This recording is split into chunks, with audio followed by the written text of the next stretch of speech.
Hello बच्चों, मैं Mansi Sharma mission ज्ञान से स्वागत करती हूँ आप सबका वेदांता के CSR रीलर्निंग इनिशिएटिव में। बच्चों, आज हम शुरू करने वाले हैं आपकी जो रेनबो बुक है उसका पहला चैप्टर, जिसका नाम क्या है, वाटर। ये चैप्टर पानी की महत्ता को बताता है। हमारे जीवन में पानी कितना ज़्यादा महत्वपूर्ण है ये तो हम जानते हैं। हम पानी पीने के उपयोग में लेते हैं, कपड़े धोने के लिए, नहाने के लिए, बहुत सारे कामों के लिए उपयोग में लेते हैं। लेकिन हमारा जो इन्वायरमेंट है, हमारा जो पर्यावरण है, उसमें जो पानी का महत्व है वो क्या है। सिर्फ इन्वायरमेंट ही नहीं, जो खेती बाड़ी होती है उसमें भी पानी की उपयोगिता के बारे में बात करी गई है। चलो अब करते हैं शुरू इस चैप्टर को। Man has through the ages sought in vain for an imaginary elixir of life। तो मानव ने मैन यानी कि मानव, आदमी या फिर मानव, तो मानव सदियों से क्या कर रहा है, थ्रू द एजेस मतलब सदियों से क्या कर रहा है, व्यर्थ में, वेन मतलब व्यर्थ में ही ढूंढ रहा है। सॉर्ट करना मतलब ढूंढ रहा है एक काल्पनिक, इमेजिनरी यानी कि काल्पनिक, एलेक्सियर अमृत जीवन का ढूंढ रहा है। हमारा जो मानव है वो हमेशा से यही कर रहा है, उसको अमृत की तलाश रहती है। क्यों? क्योंकि उसको अमरता चाहिए। द डिवाइन अमृता, जिसका नाम क्या है, अमृत, और वो कैसा है, डिवाइन है। डिवाइन का मतलब है दैविक है। A draught of which was thought to confer immortality। और इस अमृत की एक घूंट भी, ड्रॉट मतलब एक घूंट भी दे सकती है, कन्फर कर सकती है, प्रदान कर सकती है इमोर्टैलिटी यानी कि अमरता प्रदान कर सकती है इस अमृत की एक घूंट ही। और इसी कारण से मानव क्या कर रहा है, सदियों से इस अमृत की तलाश कर रहा है। But the true elixir of life lies near to our hands। लेकिन जो असली elixir of life है, जो असली अमृत है जीवन का, वो तो बिल्कुल हमारे हाथों के पास ही है। For it is the commonest of all liquids, plain water।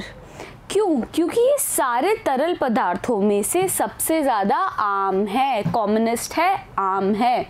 और वो क्या है, प्लेन वाटर, सीधा सरल सा पानी। वही हमारे जीवन का क्या है बच्चों, अमृत है। I remember one day standing on the line which separates the Libyan desert from the valley of the Nile in Egypt।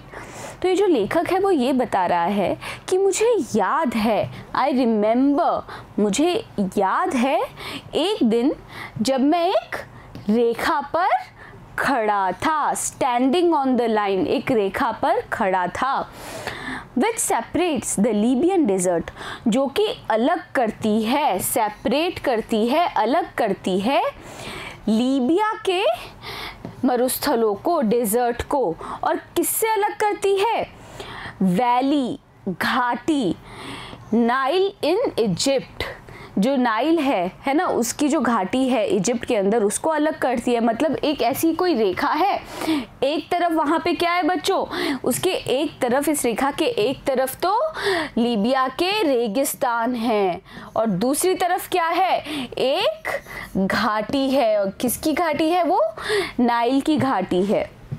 और इसी रेखा पर ये लेखक खड़ा था।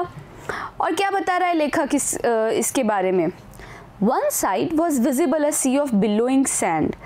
तो एक तरफ जहाँ तक भी दृष्टि जाती थी, नज़र जाती थी, visible sea of billowing sand, जहाँ तक भी दृष्टि जाती थी, नज़र जाती थी, वहाँ पे क्या था, सैंड की क्या थी, बिलोइंग थी। बिलोइंग का मतलब क्या होता है, लहराती हुई सैंड, यानी कि रेत के टीले थे। इस तरह के रेत के टीले होते हैं ना हमारे मरुस्थल में, वैसे ही उस मरुस्थल में भी, लीबिया के मरुस्थल में भी रेत के टीले थे।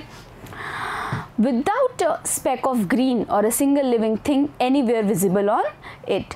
और उस मरुस्थल पे, उस डेजर्ट पे क्या था, एक स्पेक भी नहीं था। स्पेक भी नहीं था का मतलब क्या है, एक चिन्ह भी नहीं था हरियाली का या फिर किसी जिंदा प्राणी का। जहाँ तक भी नज़र जाती थी वहाँ तक, एनीवेयर विजिबल ऑन इट, मतलब जहाँ तक भी दृष्टि जाती थी वहाँ तक भी एक कण भी, एक चिन्ह भी नहीं दिखा हरियाली का या किसी जीवित जीव जंतु का। On the other side lay one of the greenest, most fertile and densely populated areas. तो एक तरफ तो मरुस्थल था, लेकिन दूसरी तरफ, उसी रेखा की दूसरी तरफ क्या था?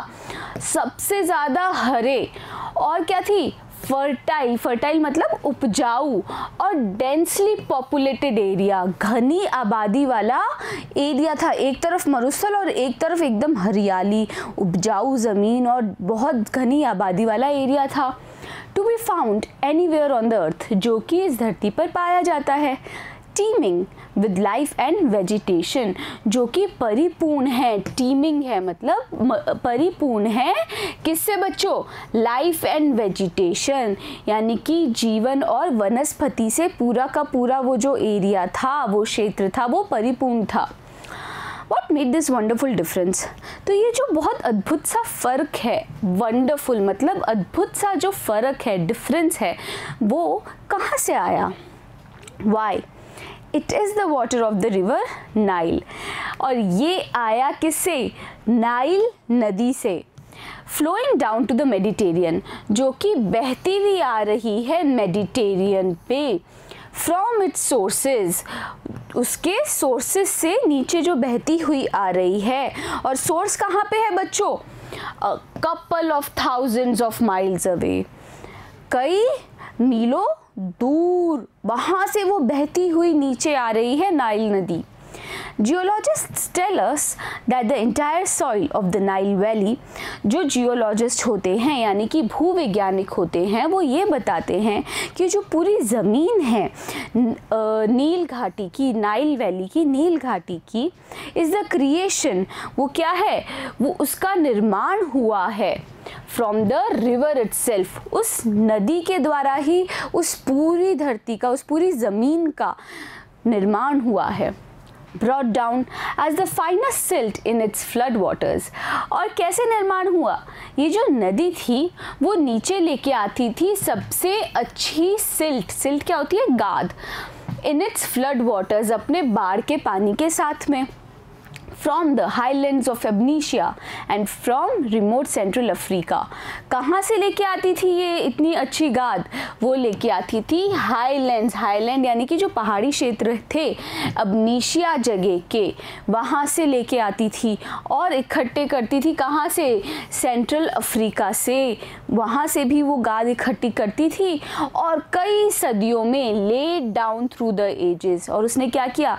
कई सदियों तक, कई सालों तक धीरे धीरे करके वो सारी गाद है ना, वो जो सबसे अच्छी गाद थी उसको छोड़ दिया था। कहाँ पे?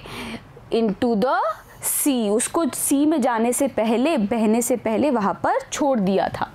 Egypt in fact was made by its river. जो इजिप्ट है, जो हम देश जानते हैं इजिप्ट, वो क्या है? वो इसी नदी की वजह से उसका निर्माण हुआ है। Its ancient civilization was created। Egypt की जो प्राचीन सभ्यता है, एंशियंट सिविलाइजेशन है, प्राचीन सभ्यता है, उसका निर्माण हुआ था, वो क्रिएट हुई थी। और सस्टेन, सस्टेन का मतलब क्या होता है? वो बनी रही। किस वजह से बनी रही थी बच्चों? सस्टेन किस वजह से रही थी? इस वजह से by the life giving waters, वो जो जीवनदायिनी, लाइफ गिविंग यानी कि जीवनदायिनी पानी है जो कि बह के नीचे आ रहा है, विच कम डाउन, जो कि बह के नीचे आ रहा है, ईयर आफ्टर ईयर, साल दर साल, हर साल बह के वो जो जीवनदायिनी पानी है वो बह के आ रहा है with unfailing regularity। unfailing regularity का मतलब क्या है? अचूक नियमितता के साथ जो पानी बह के आ रहा है वो अपने साथ इतनी बढ़िया गाद लेके आता था कि जो इजिप्ट का जो वो जो पूरा देश है उसका निर्माण हुआ और वहाँ की जो सभ्यता है वो वहीं पर पनपी और बनी रही। किस वजह से? इसी नदी के वजह से।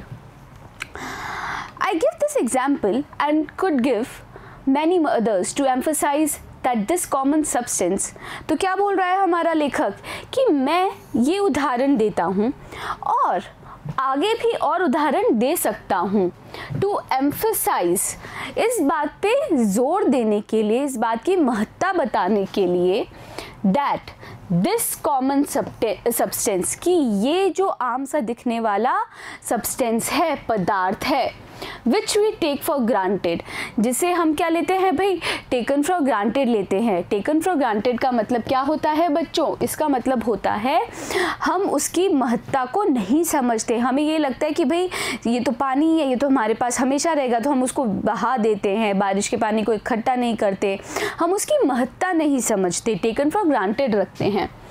तो ऐसा ये जो मैं इसलिए ये बता रहा हूँ, महत्ता बताने के लिए इस आम से दिखने वाले पदार्थ की, जिसे हम क्या देते हैं बच्चों, टेकन फॉर ग्रांटेड लेते हैं इन आवर एवरीडे लाइफ।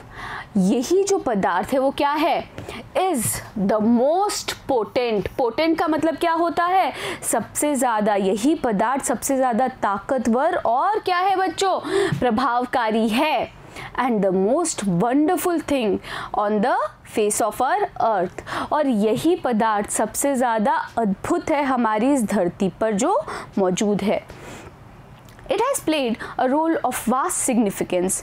इसने क्या किया है, एक रोल निभाया है, जो कि क्या है बच्चों, बहुत ज़्यादा सिग्निफिकेंस है उसकी, यानी कि उस ऐसा रोल निभाया है जो कि जिसकी बहुत ज़्यादा महत्ता है। In shaping the course of earth's history, मतलब क्या है, इस धरती का जो इतिहास बनाना है, बनाने में इस पदार्थ की बहुत ज़्यादा महत्ता है। And continues to play the leading role in the drama of life on the surface of our planet। और अभी भी ये अपनी अग्रणी भूमिका निभा रहा है इस धरती के ऊपर ज़िंदगी देने में। तो बच्चों ये जो अभी हम पढ़ रहे हैं ये है एक ऐसे वाटर की महत्ता के ऊपर। अभी तो इस पाठ की पहली शुरुआत है।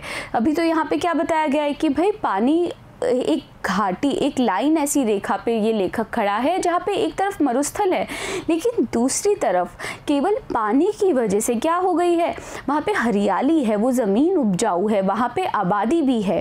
लेकिन पानी के बारे में और भी बहुत सारे तथ्य हैं। अब वो तथ्य क्या हैं, ये जानने के लिए क्या करेंगे बच्चों, हम देखेंगे इसी वीडियो का अगला भाग। बने रहिएगा मेरे साथ, मिलते हैं अगले वीडियो में।